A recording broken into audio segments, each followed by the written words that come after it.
Bem-vinda, seja muito bem-vindo. Tá no ar o Café com Política. O videocast da JFTV hoje recebe o vereador Pardal, do União. Vamos falar do Imposto Predial e Territorial Urbano, o IPTU. O vereador Pardal é autor de leis que tangem esse imposto e já trabalhou no Departamento de Controle do Cadastro Imobiliário da Secretaria de Fazenda. Por isso, a convidada especial deste episódio é a Fernanda Finotti, gestora da pasta no atual mandato da prefeita Margarida Salomão e também no anterior. Graduada em Administração de Empresas, Fernanda tem mestrado e doutorado na área, além de pós-doutorado no Departamento de Economia da USP e Columbia University. Finanças é sua área de pesquisa. Ela é também professora titular da Faculdade de Economia da UFJF. Com café agora em mãos para a gente ficar ligado aqui no bate-papo de política no município.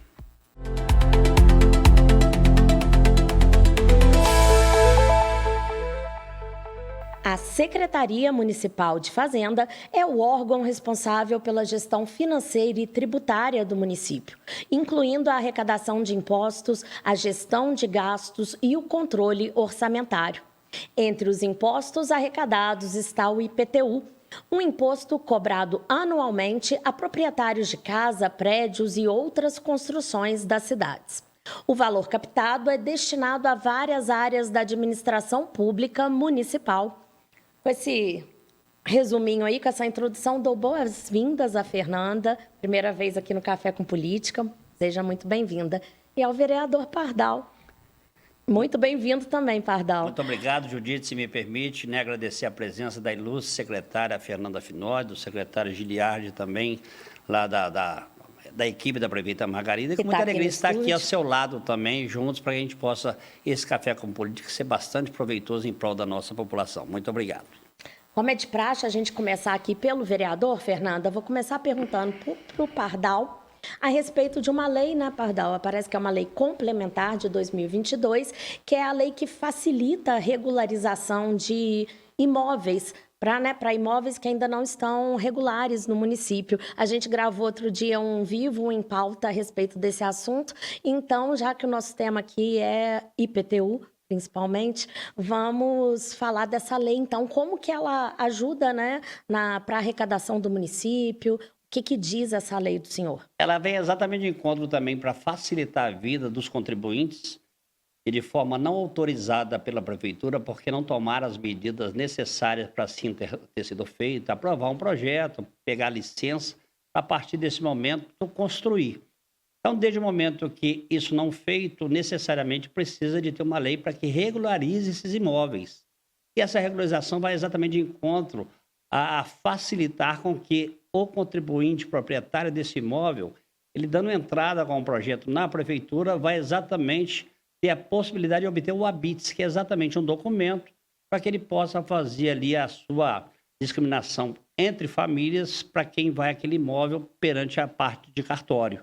Consequentemente, isso possibilita a vida desse contribuinte e, ao mesmo tempo, de uma forma bem positiva também, facilita essa regularização e acaba, de uma certa forma, ao lado aqui da secretária, para que a prefeitura possa também ter receita sobre essa regularização. Então, acho que vai de encontro em favor, principalmente, do contribuinte. De uma certa forma, essa regularização possibilita com que passe a ter uma receita a mais para também o município de Juiz de Fora. Essa é a ideia.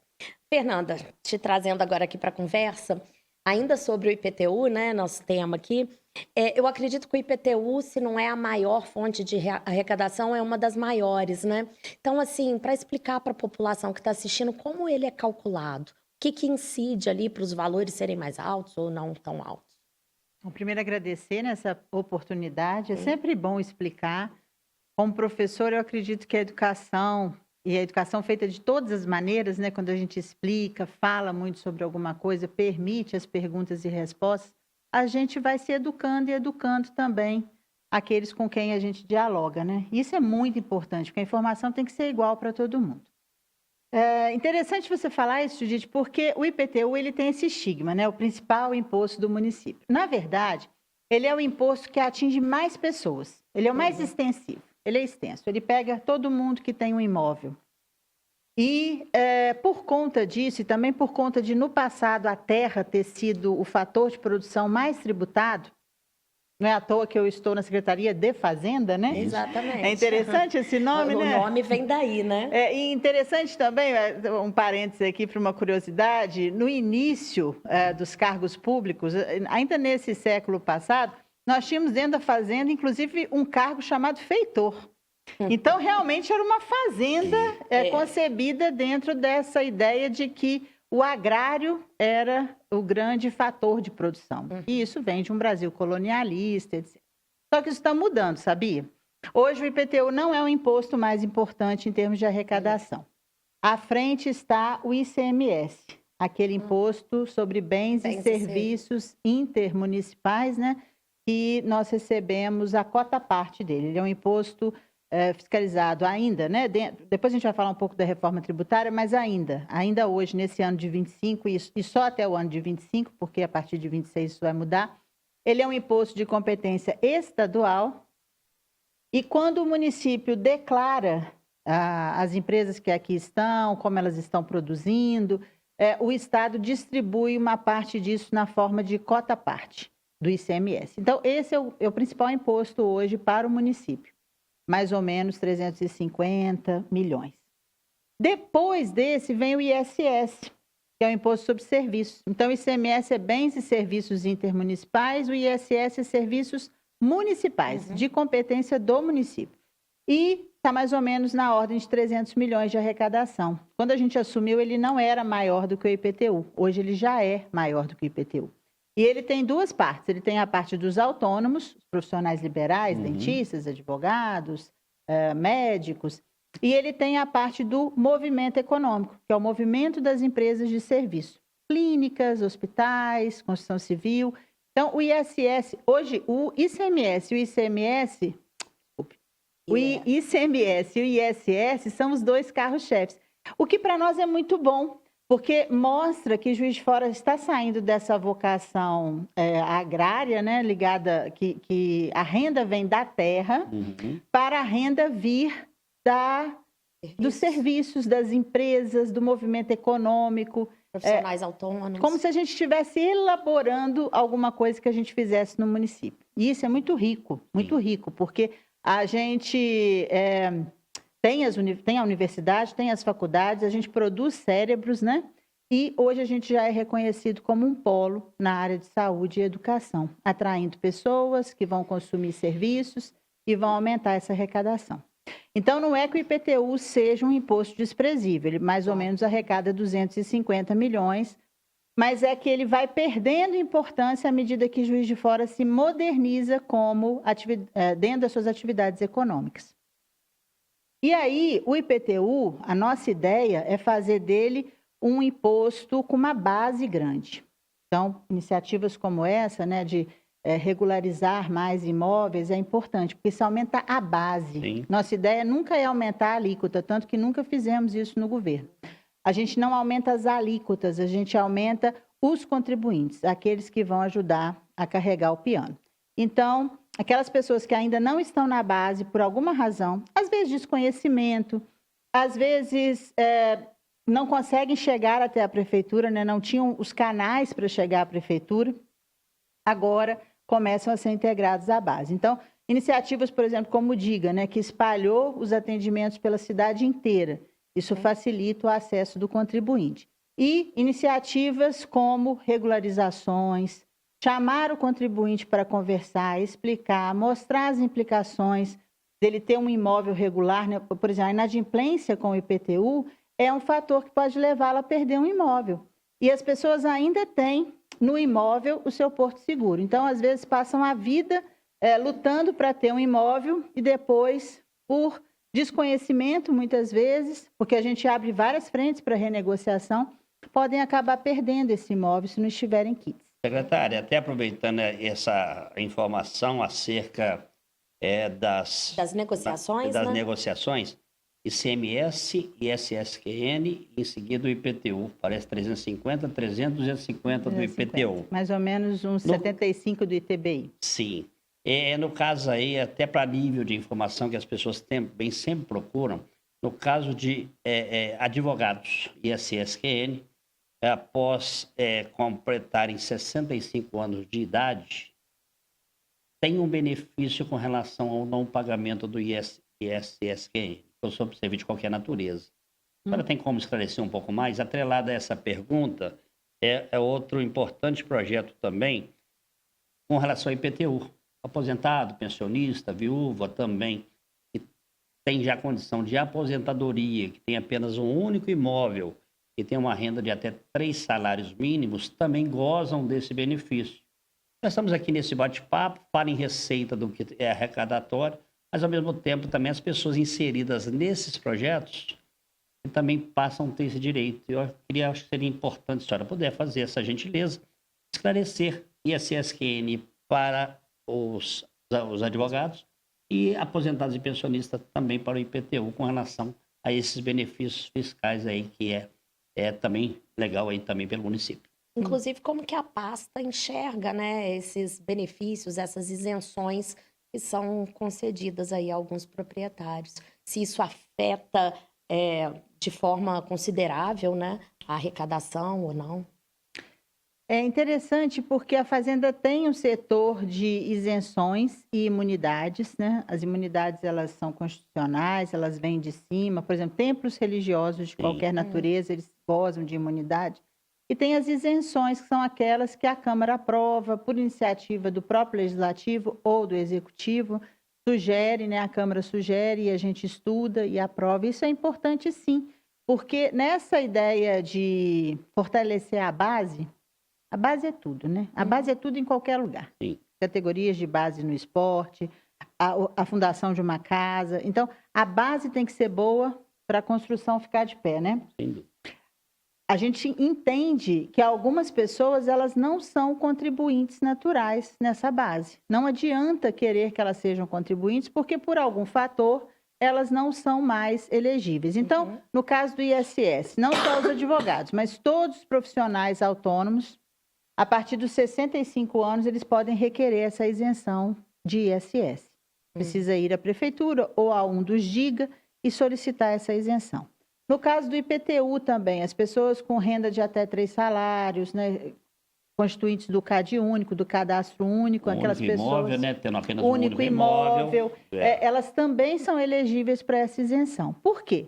A partir dos 65, a gente entende que a pessoa já está em gozo do seu descanso, né, de aposentadoria. Então, mesmo que ela exerça alguma atividade, ela já contribuiu o suficiente para aquilo. E, no caso do IPTU, sendo o único imóvel da pessoa, não faz sentido que ela seja contribuinte da base, porque isso não é um fator de especulação imobiliária ou geração de renda de qualquer natureza, é simplesmente um fator de subsistência. Então, ela também goza dessa isenção. Para qualquer dúvida a respeito disso, a gente fica no 3º andar da secretaria, de segunda a quinta, de 9 às 12, de 14 às 17, orientando. Em qualquer um dos DIGA espalhados pela cidade, também. Na sexta-feira a gente não abre porque a gente trata os protocolos abertos, né? Então faz os encaminhamentos internos para que isso seja avaliado. E se a pessoa deu entrada num pedido desse, e mesmo assim recebeu um carnê, ela não precisa pagar, ela já tem o pedido em análise. Então, isso vai ficar em suspenso para que seja analisado e ela, lá na frente, vai ter a suspensão desse lançamento tributário, né? Então, é importante as pessoas virem à prefeitura. A gente fala sempre isso, venham à prefeitura, venham receber informação, venham dialogar. Erros acontecem. Então, às vezes, a pessoa entra com pedido, mesmo assim, ela recebe um carnê.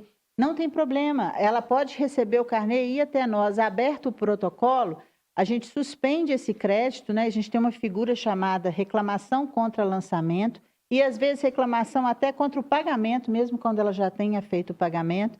Ela entra com esse protocolo e o crédito fica suspenso e ela não vai sofrer sanção enquanto a gente examina o caso.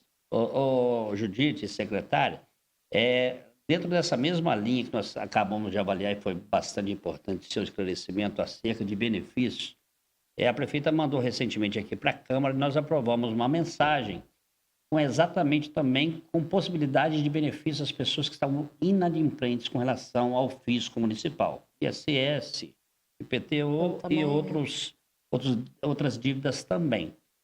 E realmente agora, até dia 30 do mês passado, um período que foi dado a essas pessoas que estão com débito de IPTU e outros débitos também de outros impostos, foi bastante positivo no meu entendimento, até porque tem muitas pessoas da cidade que estão em débito com IPTU, ISS, outros, ITBI e outras dívidas também. E foi muito positivo. E nós fizemos, eu e o vereador Juraci, secretária, uma aprovação de um requerimento, recentemente também, dentro da mesma linha que estava encerrando esse período, né, com o objetivo de pedir à senhora, juntamente com a prefeita, né, o secretário também, para que possam estudar a possibilidade de ampliar esse prazo, Judite, até porque ainda com muitas dificuldades as pessoas têm enfrentado, né, pagar os seus tributos municipais, porque desempregou. Nós tivemos recentemente, há 3, 4 anos, a pandemia, que também foi um momento terrível para toda a nossa população. Muitas pessoas deixaram de pagar, então tem IPTU de 19, de 20, de 21 e vem até hoje. E as pessoas normalmente precisam também dessa atenção que a prefeitura está possibilitando. Uma redução de juros e multa para CPF de 90% e 80% a 70% para pessoa jurídica.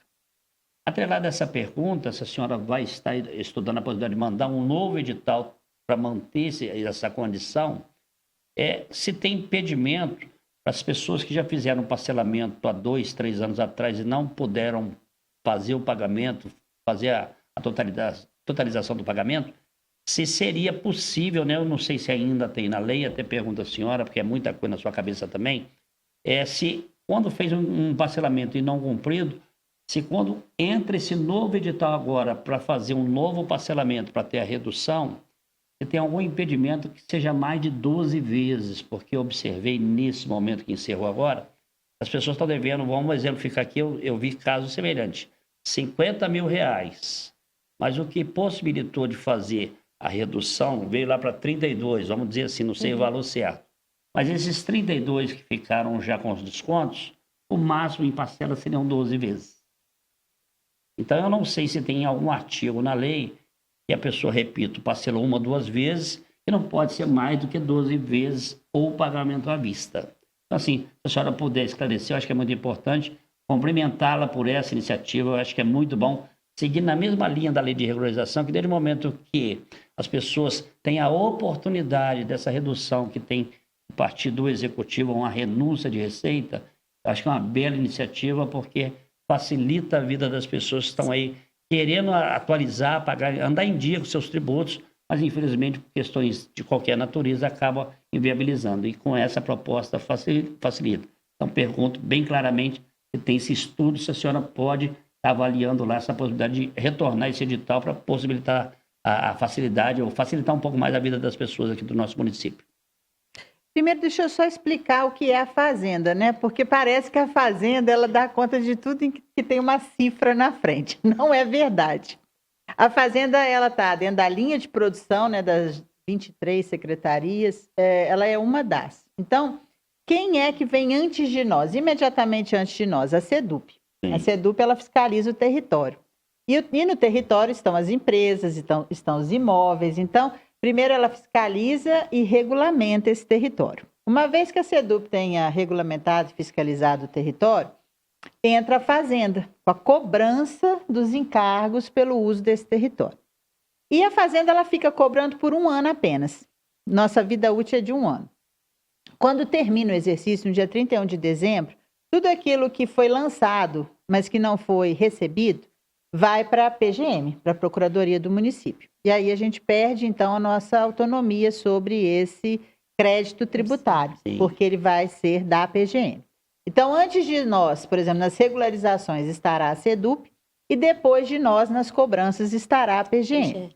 Mas é claro que a gente fica ali negociando com esses 2 interlocutores, né? Pedindo a SEDUP, nos ajude a fiscalizar, libere isso, porque, por exemplo, cada empreendimento imobiliário que nasce da construção civil, para nós são 2 tributos, pelo menos, é o ITBI e a partir daí o IPTU, né? Além do próprio imposto sobre serviços da construção civil. Então, a nós interessa estar sempre observando o que a SEDUP está regulamentando.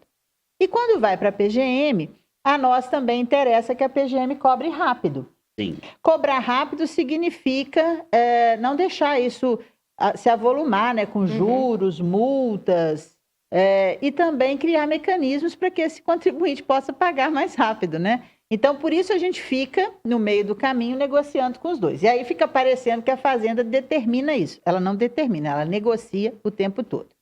No caso da lei de transação permanente, que a Câmara compreendeu em 22 a necessidade disso, né? E a gente se antecipou a uma decisão da Justiça.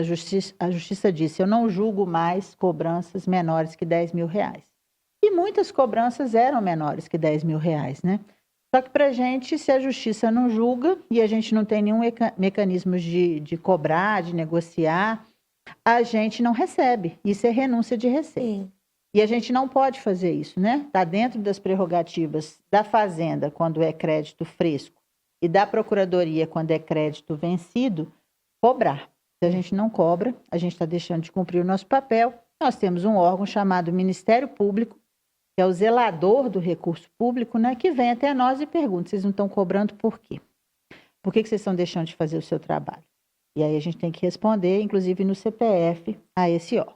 Então, em 22, a gente já se antecipando a esse movimento da Justiça, que a Justiça falou: eu já tenho muitos problemas, eu não vou cuidar desses pequenos problemas. Abaixo de 10 mil, não. Abaixo de 10 mil, ela não executa. A gente criou, né? Enviou à Câmara e a Câmara aprovou a Lei de Transação Permanente. Esse nome é bem importante, permanente. É um direito do cidadão negociar esses créditos a qualquer momento conosco. Então, para isso, essa lei foi aprovada em 22, em 23 foi o primeiro ano, foi um ano piloto. Nós não tínhamos nem sistema ainda para receber o volume de contribuintes, porque eles iam lá para a Justiça, né? Naquela morosidade da Justiça. Então, anos para a Justiça executá-los, penhorar os bens, etc. Muita coisa acumulada, Um transtorno, porque isso é uma faca no pescoço do devedor, né? Ele fica esperando a Justiça decidir, quando ela decide, ela já penhora o bem. Então, a gente falou: não, isso não interessa nem para o devedor, porque ele fica angustiado, e nem para nós, porque a gente fica sem o recurso. Vamos, então, fazer forças-tarefas permanentes para receber esse devedor aqui e negociar com ele. Então, 23 foi nosso ano piloto, a gente ajustou os sistemas, tivemos um edital, foi bem sucedido. Em 24, infelizmente, nós tivemos a troca do nosso sistema. Então, todo aquele sistema que a gente parametrizou em 23, que estava redondinho, funcionando, em 24 nós ficamos sem ele. Acontece, né? A vida da gente na administração pública é assim, te atropelado por coisas que não estão na nossa alçada. Então, em 24, a gente perdeu aquele sistema. O sistema que entrou não sabia fazer. Nós praticamente não lançamos nada. E o que lançamos, o sistema não deu conta de processar. Então, por exemplo, o contribuinte vinha, abria um requerimento, a gente processava, o sistema não registrava. Então, ficava como se ele não tivesse aberto. Às vezes, quando ele pagava, o sistema não registrava a baixa. Olha, foi um ano que, assim, só com muita fé para a gente sobreviver a ele. Mas sobrevivemos. Então, agora, em 25, nós voltamos ao sistema antigo, já estava parametrizado. Nosso único trabalho, fica parecendo que foi pouca coisa. Deu um trabalhão danado. Foi ir lá naquele sistema de 24, pegar tudo que ele não processou adequadamente, higienizar, botar de volta no 25, verificar, pagou ou não pagou? Está em aberto? Então, a gente teve que fazer conferências manuais para saber, porque o sistema que vigiu em 24 não era confiável. Aí sim, organizamos a base, lançamos o primeiro edital. Nos parcelamentos ainda chegamos a ter alguns problemas. Esse seria um edital de anistia? Ele não se chama mais anistia, porque a lei agora se chama Lei de Transação Permanente. Sim, então essa é uma de mudança 22. de nome. Sim. Ao invés de ser Mas uma é como se anistia e fosse. que vinha de vez em quando e tal, agora ela é permanente. Então nós lançamos um edital, que vigiu agora até dia 30 de junho, né, como o vereador estava dizendo. Fechamos, ainda tínhamos alguns problemas em parcelamento, não os que foram feitos em 25, porque esse a gente tem confiança neles. Mas daqueles de 24, que a gente tem que dar baixa, verificar se foi pago corretamente ou não, a gente ainda estava nesse processo no primeiro semestre. E agora a gente vai em agosto, é um direito, viu, vereador? Sim. É um direito. Nós vamos reabrir o edital e lançar novamente. E assim será. Todo janeiro, todo agosto, a gente relança os editais. A gente verifica quem pagou, se está tudo certinho, tira da base os inadimplentes, né, e relança para os inadimplentes, sempre. E as condições são essas.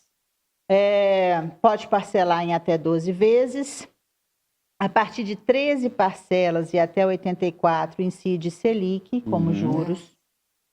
Então, muitos contribuintes optam pelo 12 vezes porque também não vai ter juros, né? Você tem redução de 90% no caso da pessoa física para aqueles juros acumulados e não tem novos juros. Secretária, aproveitando esse gancho aí, só falou 12 vezes sem talvez o IPCA.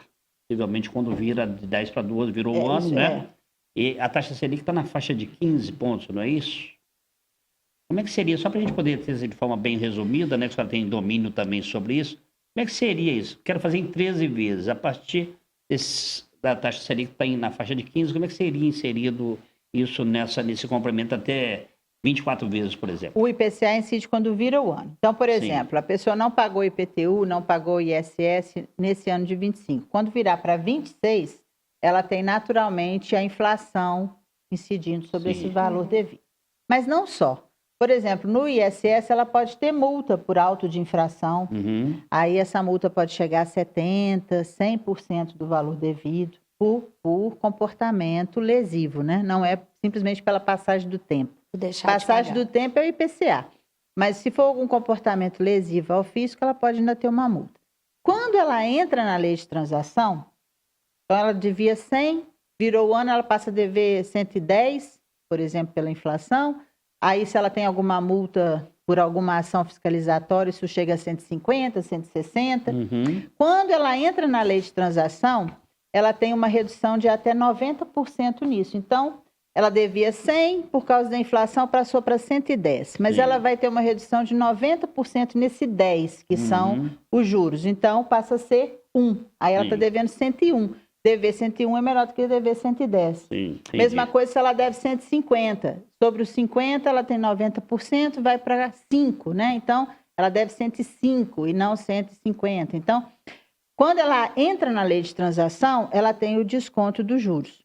Aí, então, é 105 que ela está devendo. Se ela parcelar em até 12 vezes, é 105 dividido por 12. Se ela parcelar em 13 vezes, aí, nessa parcela, a partir da 13ª parcela, começa a ter os juros de parcela, como se fosse uma compra parcelada.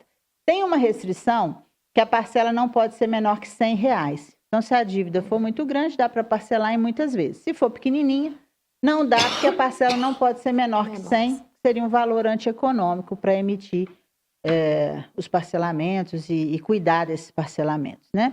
E tem a restrição também dos R$10.000, quando a dívida é inferior a R$10.000, também tem que ser em 12 vezes. E essa é uma questão que a PGM cuida, né? Porque a PGM é que é a gestora dessa dívida que a gente chama de dívida ativa. Então, vira o ano, o procurador adjunto, que auxilia o procurador-geral, ele tem como obrigação, no seu CPF, cadastrar todos esses devedores na chamada dívida ativa. A dívida ativa não é uma execução na justiça, é simplesmente um controle de devedores que ele tem que fazer. Secretária, até aproveitando essa fala também sobre PGM, sobre os débitos existentes, tem uma coisa que eu trabalhei 39 anos na prefeitura, primeiro graças a Deus, e logo em seguida a prefeita Margarida como secretária na administração do prefeito Tarcísio Delgado, né? E nessa linha do tempo aí, ela virou prefeito de Juiz de Fora. Eu estou aqui em mais um mandato também pela Câmara Municipal e a gente agradece muito a Deus por isso. O que me chama um pouco mais a atenção é quando essa mudança do sistema, que era o CIFAM anteriormente, e hoje tentou-se aplicar o beta, né, que é a informação que eu tenho, não tenho domínio sobre informática, não estou falando aqui na minha forma mais humilde possível, né?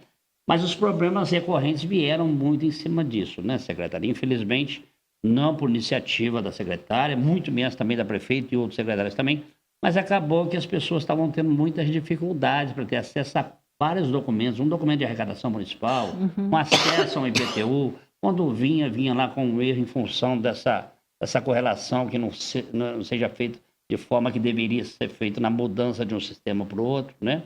Então, a preocupação é exatamente essa. A senhora diz que então já retorna novamente para um outro sistema que era o anterior. É isso? Acho que é uma belíssima medida, né? Porque realmente isso atrapalha muito a vida da Secretaria de Fazenda, das pessoas aqui do nosso município, porque você quer dar celeridade, dar uma atenção maior quando a senhora fala em RCL, que é reclamação contra o lançamento. Muitas reclamações vieram também em função de um lançamento equivocado numa área construída, de terreno, um fator de topografia, qualquer coisa desse sentido, e está inserida na base cadastral. Então, assim, são coisas que realmente já tendo definida esse retorno para o CIFAM, automaticamente eu acho que é uma ótima medida, né? Isso vai facilitar a vida das pessoas e de quem está lá à frente também, né? Que é muito ruim. Você precisa dar uma atenção, dar uma celeridade para que a coisa possa estar acontecendo de forma mais rápida, mas infelizmente tem uma proposta de mudança para um outro sistema que a princípio viria ao encontro daquilo que seria melhor ainda do que já estava, arcaico, ultrapassado, mas infelizmente não foi o que aconteceu, né? Então a nossa expectativa é essa. Já finalizando também dentro dessa linha, isso já não é dessa atual administração. Aí quando a gente fala em débito, e a senhora já está possibilitando para agosto, agora um novo edital para transação permanente, eu acho que é muito válido, parabéns por essa iniciativa, é porque nos chama muita atenção também alguns cuidados que a gente precisa ter com essas pessoas contribuintes. Quando vai para o cartório de protesto, infelizmente é só um comentário, né? Automaticamente, se a pessoa está lá com a dívida de R$1.000, vamos exemplificar nessa natureza, por esse ou por aquele motivo, ela não conseguiu efetuar o pagamento desse IPTU de 24. Questões financeiras. Quando se vira o ano e vai para a dívida ativa, automaticamente, não é dessa administração, deixar bem claro isso. Já manda para um protesto e a pessoa também já se cria mais uma dívida ali de emolumentos cartorários, ou seja, não conseguiu pagar R$1.000. Um emolumento ali talvez vai ser em torno de R$400 a mais. Aí que entra o mais agravante ainda, secretária, que a gente tem uma preocupação, eu sei que a administração da prefeita Margarida também tem, que acaba de uma certa forma, desde o momento que não procurou num tempo hábil para se fazer um pagamento nos cartórios ou no cartório, em função da dívida do IPTU de 24, é retido o dinheiro desse cidadão que tem os seus compromissos diários ali. Ele não pôde pagar o IPTU, não pôde pagar o emolumentos, mas agora, se ele não for lá e procurar fazer o acerto, junto ao cartório, bem como também o executivo, ele fica ali, se ele tiver, vamos exemplificar que ele tenha R$2.000 na conta dele lá. É o medo dele comprar um remédio, de poder se alimentar, né? Deve o IPTU, tem que pagar o IPTU, também é devedor, não tem como fugir disso. Mas se ir lá e reter o dinheiro, né? O cartório tem esse papel também, acaba de uma certa forma ficando um pouco fora daquilo que a gente espera, né? De achar um outro caminho. Só entende dessa forma, eu sei que a senhora é sensível também a todas as pessoas. Quem está devendo também precisa pagar, mas mandou para o cartório, cria mais uma despesa e automaticamente com essa despesa criada também tem a retenção do dinheiro dia a dia daquela pessoa que ele também está nesse momento de dificuldades. Sim. Uma preocupação dessa administração é que a gente tem tentado fazer por exemplo, o sistema, né? A gente tinha um sistema arcaico, tentamos modernizar, mas a gente teve que dar um passo para trás, porque nesse afã de modernizar, e foi feita uma migração muito rápida para o novo sistema, a gente acabou perdendo o controle do que aconteceu. Então, isso não pode acontecer. A gente, na administração pública, a gente tem que... É igual a matemática. Quando você estabelece um teorema, ele já tem que estar muito testado, porque não existe voltar atrás. Não existe, mudou agora. Não. É uma lei e aquela lei ela tem implicação na vida de muita gente. Então, o sistema foi... Depois dessa experiência muito traumática, nós criamos a empresa pública de tecnologia, né? Hoje ela é responsável pelos nossos sistemas. A gente já sabe que o sistema é muito importante. Sim. Eu não consigo fazer nada sem base de dados. Se o contribuinte teve a base de pagamentos dele bagunçada, o trabalho que dá para a gente organizar isso, pegar os recibos, verificar as baixas de pagamento e dizer, não, a sua CND está negativa, você não tem nenhum débito te positivando, é grande e ainda tem essa implicação na vida da pessoa, né? A gente atrapalha a vida dela. Então, a gente tem que andar sempre tentando piorar, jamais interferir na vida de alguém, estando aqui para prestar serviço público. É para isso que a gente existe. Então, tivemos esse primeiro susto com esse sistema que nos levou a criar a empresa pública, ter sistemas próprios, e agora a gente não pode permanecer com o Cifam, porque ele é como se fosse um computador 386. Quem tem a minha idade assim, sabe o que é um 386, né? A gente não consegue mais, a vida precisa evoluir. Então, a empresa tem estudado alternativas, mas sempre com o controle da situação. E a mesma coisa são os mecanismos de cobrança. Então, veja só, a Justiça disse, não cobro mais nada menor que 10 mil. Porque tem custo para ela também, né? Botar um oficial de justiça na rua, fazer uma penhora, isso é muito custoso. Então, ela falou, não cobro mais. Problema de vocês. O que a gente tem que fazer? Nos adaptar. Então, a gente também tem modernizado a administração fazendária por meio de convênios com a Receita Federal, convênios com a Receita Estadual. Existe agora, por exemplo, a figura do cadastro de inadimplentes, o CADIM. Então, a gente tem tentado informar as pessoas que elas estão devendo antes de puni-las por essa dívida. E entre informar e punir, dar vários mecanismos dela vir limpar o nome. Então, a lei de transação permanente, por exemplo, funciona dessa forma, né? Mesmo quando a pessoa já está executada, porque vai ter aí uma massa de pessoas que foi executada na justiça, né? Quando a gente só tinha esse mecanismo para cobrar. Então, a gente, no caso, a PGM, levava isso a protesto, às vezes virava uma execução fiscal. E aí, esses eram os únicos mecanismos. Hoje não. Hoje nós já temos a lei de transação permanente. Em breve nós teremos o cadastro de inadimplentes para dizer para as pessoas, vem negociar, gente. Mesmo que você parcele, e aí aquela pergunta que você me fez, acho que eu não respondi. Sim. Mesmo que você parcele e em algum momento da vida não consiga honrar o parcelamento, que a vida vai mudando, né? De novo, vai cair na dívida ativa, mas no próximo edital ela pode reparcelar isso. E assim ela vai. E assim ela vai reparcelando e limpando seu nome e tendo sua CND negativa, né, sem registro de débitos. Tudo isso vai sendo possível quando a gente cria regulamentação. Então, a lei de transação permanente foi importante para isso ser permanente. Quando os outros órgãos, como a Receita Estadual, a Receita Federal, também criam mecanismos de conveniar com o fisco municipal. E aí, dentro dessa reforma tributária que vai começar em 26, esses 3 órgãos vão trabalhar juntos. Então, caberá ao fisco municipal fiscalizar todas as atividades do município. Ótimo. E entregar essa base de contribuintes para o comitê gestor do chamado IBS. O IBS ele vai ser um imposto nacional, mas com contribuições dos municípios e dos estados para essa grande massa que vai chegar a 1 trilhão. E depois que municípios e estados informam essa arrecadação de 1 trilhão, conforme cada um contribuiu com ela, volta a cota parte, exatamente como é hoje no ICMS. Então, a partir de 33, a gente não vai ter mais essa sopa de letrinhas. Do ano 2033. 2033, você foi ao mercado e comprou essa caneca.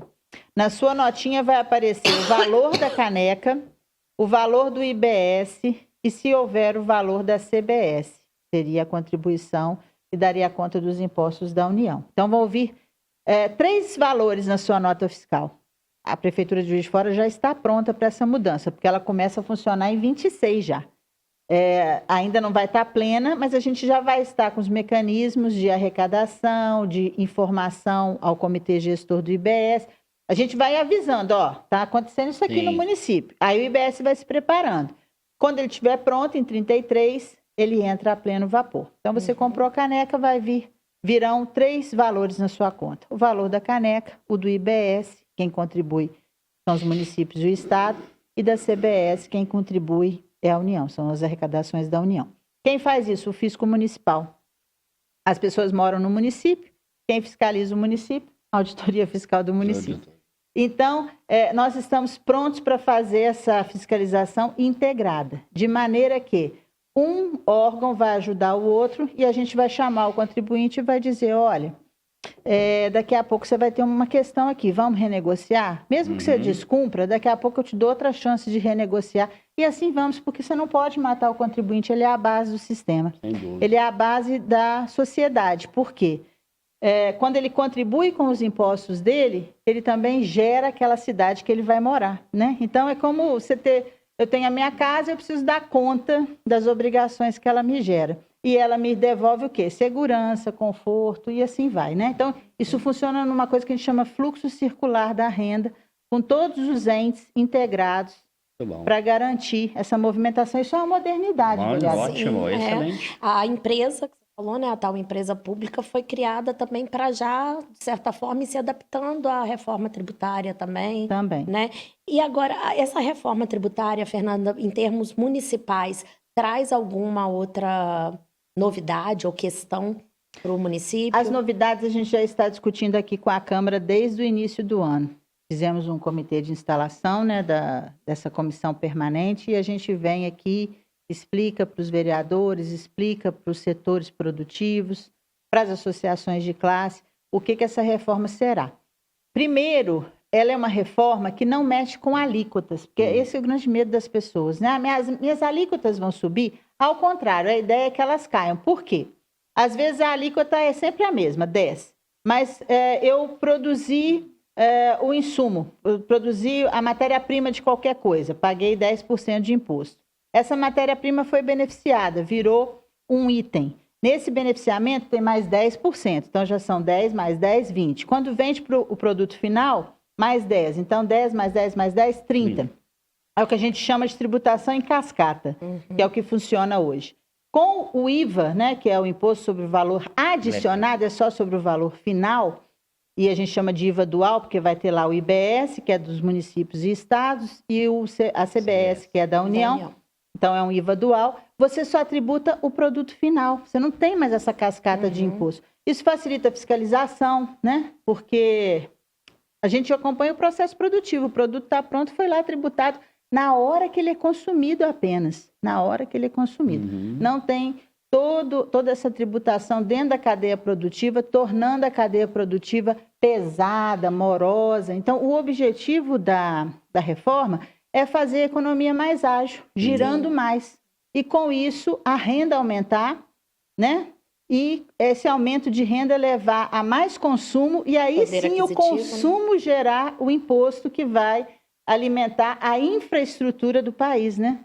A gente, até a década passada, a gente falava muito do custo do Brasil, depois isso ficou meio fora de moda, porque a gente foi modernizando os setores, mas o custo do Brasil é isso, você não tem uma infraestrutura, tem uma infraestrutura sucateada, que é o que a gente observava até a década de 90, que tornava as empresas, então, pesadas, morosas, porque elas tinham que primeiro criar o terreno para daí produzir, para daí vender. Começando de uma base melhor, a coisa flui. Secretária, até muito boa pergunta também da nobre Judite. ICMS... Eu empolgo, né? Não, faz muito bem, está sendo esclarecedor. E é muito assunto, é uma pasta, tá muito bacana, Secretaria de um café Fazenda. com política bastante importante para a cidade e a gente agradece. É ICMS, é ISS, IPTU, ITBI, Imposto de Transmissão de Bens Imóveis. Parece que está na quarta escala aí de maior receita para o município, né? Que é muito importante também. E a gente observa que muitos contribuintes diariamente mexem com isso. Primeiro, cumprimentá-la, porque também tem lá seu papel muito importante junto à secretaria, para poder dar celeridade e agilidade para as pessoas que necessitam de ter acesso à guia para pagamento do ITBI. 2% sobre o valor venal do imóvel, e sobre o valor venal não, sobre uma tabela que existe, né? Sobre o valor venal é uma outra situação, não é o que está no IPTU. Então, assim, de uma certa forma, é uma receita bastante importante para o município. E a gente observava aí que até algum tempo atrás, a pessoa entrava com a guia de TBI no espaço normal ali, né? Fazia todo no DIGA, fazia os procedimentos legais, e a morosidade que estava para poder ter acesso ao valor a ser pago. Primeiro, cumprimentá-la porque já evoluiu muito. Eu já percebi quanto baixou as reclamações inerentes a essa situação. E que estava exatamente indo de encontro ou favorável àquilo que a prefeitura precisa, porque a gente sabe que tem imposto aí de 2% de valor a ser pago do ITBI, talvez dá 30, 40, 70 mil reais, que é uma receita que está entrando para o município, somando, né, a vontade da pessoa ter acesso à guia necessidade que a prefeitura também. São muitas obras pela cidade, a prefeitura tem que estar arrecadando, e esse é um mecanismo também importante, né? Está na quarta escala de receita para o município, mas é muito importante também. Mas então, assim, estou entrando nesse detalhe, secretária, porque a gente observa o quanto que já melhorou, né? Porque um pouco dessa morosidade, eu acho até que em função de alguns setores da prefeitura que, em alguns casos, precisa in loco verificar a situação do imóvel, não tem como definir de outra forma, mas que parece que já está acelerando isso aí também, né? E é um questionamento muito grande por parte das pessoas que atuam dentro dessa área, mas que já é uma melhora muito significativa. Mas a expectativa é essa, né? Que cada vez mais, né, a gente possa ter, através do seu compromisso aí, junto com a outra secretaria, que só não tem que fazer sozinho, só falou que daqui a pouco é PGM, é Fazenda, é SESMAU, é a CESMAU, cada um dentro do seu cada um, né? Então, assim, eu quero deixar aqui mais para reforçar esse pedido, mas já observo que já melhorou muito, Judite, com relação à perspectiva, né, dos contribuintes que atuam dentro dessa área e que tem que ter o dano na mão, e automaticamente foi lá e fez o pagamento, é dinheiro para a Receita. Então, houve um tempo que estava muito, assim, moroso, né, mas melhorou, e a expectativa nossa é deixar que também que a senhora possa continuar fazendo o trabalho que a senhora faz por excelência, na minha avaliação, e melhorar ainda mais também no aspecto de buscar celeridade para que as pessoas tenham acesso à guia de TBI para poder estar pagando. Só explicando para quem está assistindo que é o imposto de transferência imobiliária, né? Transmissão de bens Transmissão de bens Isso, imóveis, isso. No caso de compra e venda de um É um documento imóvel. que é indispensável para o cartório, né? Eu sou o adquirente e você é transmitente. Então, estou adquirindo seu imóvel para que eu possa fazer uma transmissão da propriedade lá no cartório, eu tenho que recolher esse ITBI, que é o imposto obrigatório. Secretária, por gentileza. Muito importante essa oportunidade que vocês estão me dando para eu explicar isso, porque esse imposto ele é bem importante, ele está se tornando muito importante, né? Ele era o quarto, mas ele vem crescendo. Isso é bom, é um indicativo de que a economia está com pessoas de mais poder aquisitivo podendo adquirir imóveis. Então, esse imposto ele acontece na aquisição. Quando você tem já o imóvel, você paga um imposto que é o IPTU sobre o valor da terra e do prédio, né? Ele é territorial e predial. Mas quando você transfere, o comprador ele paga esse imposto. Mesmo que ele seja uma doação, aí não seria o ITBI, seria a ITCMD, que é o imposto estadual, né? Sobre a transmissão entre vivos. Então, essa transmissão lá em nível do estado é de 5%. Aqui em nível do município, quando tem a compra e venda, né, tem valor envolvido, é de 2%. E agora, na legislação que a gente está submetendo à Câmara, a gente quer dar um percentual menor de 0,5% apenas para aqueles imóveis, por exemplo, dentro do Minha Casa Minha Vida 1. Às vezes é a primeira vez que a pessoa vai ter um imóvel, né? Então, quando ela compra esse imóvel, ela, mesmo que não seja financiado, não seja dentro dos programas subsidiados do governo federal, mas como é um imóvel de baixo valor, ela pagar uma alíquota menor de 0,5%, está na nossa proposta aí. Esse imposto, ele, como todos os nossos outros impostos, ele estava se baseando numa lei ordinária e numa lei complementar, que é o Código Tributário Municipal, antigos, bem antigos, década de 90, início dos anos 2000, e as coisas foram se modificando. Por exemplo, em 2023, o TJ disse que a gente não poderia mais usar uma tabela pré-fixada para o valor dos imóveis do ITBI. E aí, qual era o entendimento do Tribunal de Justiça? O IPTU é um imposto que a gente paga todo ano. A gente tem um imóvel, a gente paga. Então, ele tem mais ou menos uns 15 fatores que determinam o valor desse imóvel para fins do ITBI. Não é um valor a mercado. Ele depende de por quanto você comprou a terra, quais são as características da topografia, se é uma terra de frente para a rua, se é de lateral, se é um terreno acidentado, se é um terreno plano. O vereador Pardal, que trabalhou no cadastro, lembra desses fatores, né? Sim. Tudo isso está na base do IPTU. É como se fosse o preço de custo daquele imóvel. O padrão construtivo, quanto que te custou? Você paga, então, um imposto que tem uma tabela, um valor tabelado, dentro da PGV, que é a planta genérica de valores, depende da região da cidade onde o seu imóvel está, e também do seu padrão construtivo, né? Tem uma tabela de padrão construtivo, a PGV e a TPC. Então, essas duas tabelas, é preço de custo, né? Então, o custo é histórico, elas são a base do IPTU.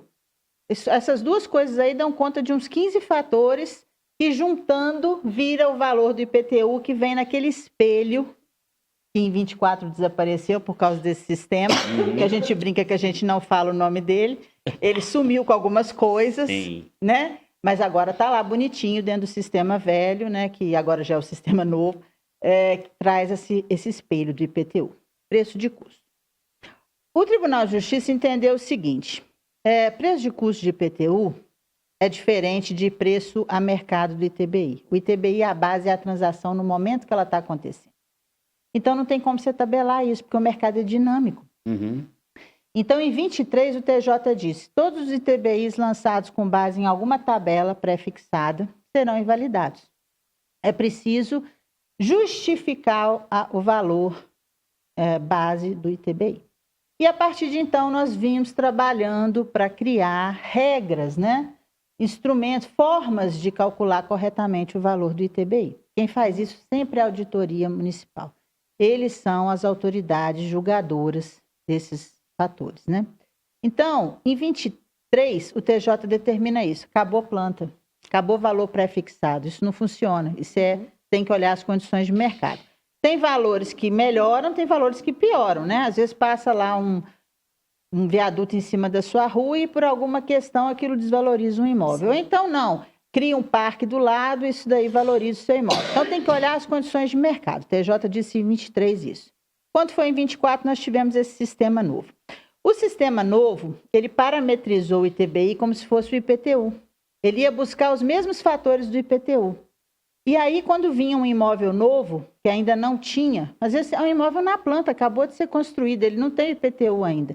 Quando a gente ia puxar a base de cálculo do ITBI, ela vinha toda zerada, porque não tinha ainda o cadastro do IPTU. O sistema não era capaz de entender isso, que eram duas bases diferentes. O IPTU é uma base cadastral, uma base a custo, e o ITBI é uma base a mercado. Então, ele começou a gerar as chamadas certidões de valor venal zeradas. Acontecia isso toda hora, para nosso desespero. Porque as pessoas falando, eu quero pagar, e a gente falando, eu quero receber. Só que o sistema não juntava oferta e demanda. Então, foram 3 meses no início de 24, praticamente sem ITBI. Aqueles momentos da vida que você quer esquecer, mas você não pode, que é para não cometer o mesmo erro. Nem sempre recordar o passado é sofrer 2 vezes, né? É para a gente não esquecer e não fazer. Ficamos 3 meses. Você imagina a quantidade de transação imobiliária, porque graças a Deus a cidade está crescendo, como eu estou falando, né? O ISS está aumentando, o ICMS está aumentando. Quantidade de transação imobiliária que tinha que acontecer naqueles 3 meses, que aconteceu, mas que a gente não conseguia gerar ITBI. E, portanto, não conseguia gerar registro, porque o cartório não aceita. Quando a gente conseguiu arrumar esse problema, mais ou menos, porque ainda era aquele sistema, que a gente não fala o nome, aí tinha um estoque de coisa para ser resolvido. Então, de fato, 24 foi um ano muito difícil para o ITBI. Nós resolvemos, em termos de sistema, 25 não tem mais esse problema, mas a legislação que a gente está trazendo para a Câmara é para a gente atualizar a forma de calcular o ITBI. Então, dentro da minuta que está em discussão, a gente tem mais ou menos 5 filtros do ITBI. A gente aceita para fins de ITBI um compra e venda, a gente aceita um contrato de financiamento de uma instituição dentro do sistema financeiro da habitação, Caixa, mas também Santander, enfim, aquele valor. A gente aceita valores de leilão, porque às vezes o imóvel está vindo de um leilão. A gente aceita pesquisa de mercado, por exemplo, anúncios em imobiliários.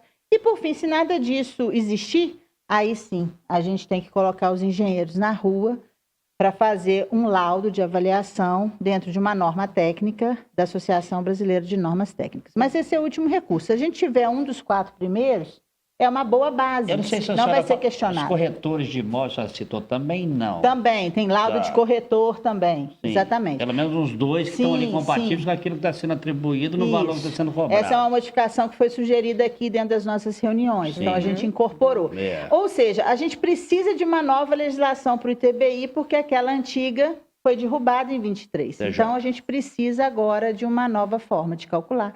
E para isso estamos vindo à Câmara. O interessante é isso, né? Precisa de uma nova legislação, mas temos boas notícias aí, né? A gente é rapidinho, A gente não espera a rasteira vir, não. A gente fala, vai vir uma rasteira ali na frente, vamos nos preparar para ela, para não deixar acontecer. Às vezes acontece, né? Sim. 24 foi um ano que a gente levou essa rasteira tecnológica, mas aprendemos. Temos boas notícias também de crescimento da cidade, né? De arrecadação aumentando, de reforma tributária, enfim. Isso é muito legal. É legal a gente né, ver essas notícias. A CEDIC que acompanha, fala muito do emprego, da quantidade de atração de empresas para a cidade. E quando a gente fala de empresa, gente, vamos lembrar que não é aquele modelo de desenvolvimento industrial dos anos 50, não. Sim. Não é a grande empresa, é o todo dia, é o pinga-pinga, é aquela pessoa que escolhe viver no nosso território e é que produz e nunca pensa em ir embora. É esse daí que a gente quer. E eu acho que a importância também de atrairmos novas empresas aqui para a nossa cidade, né, secretária? Eu também observo dessa forma. É sempre procurar também valorizar quem já está aqui também. Né? Eu acho que é fundamental. Atrair pessoas para cá, dar incentivos fiscais, outras empresas vão gerar emprego, renda. Fizemos isso algumas vezes aí, mas infelizmente acabou não concretizando por questões pequenas aí, né?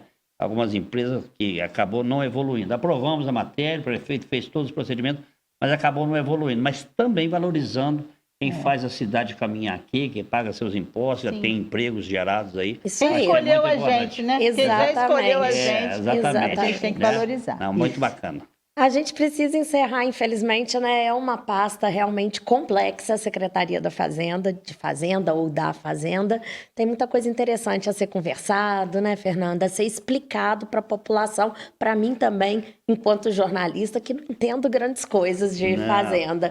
Mas vamos agendar outros programas, trazer a Fernanda aqui outras vezes, para elucidar aí várias questões para a população, né, Pardal? Sim, me permite. Só agradecer primeiro muito. Te agradecer, te parabenizar pelo importante quadro que nós temos aqui na Câmara. Saudar todos que estão nos acompanhando. Agradecer de forma muito positiva também os esclarecimentos, além de ter aceito o nosso convite, que é a secretária Fernanda Finotti. Um abraço ao nosso secretário também, Giliard, que nos honra com a presença.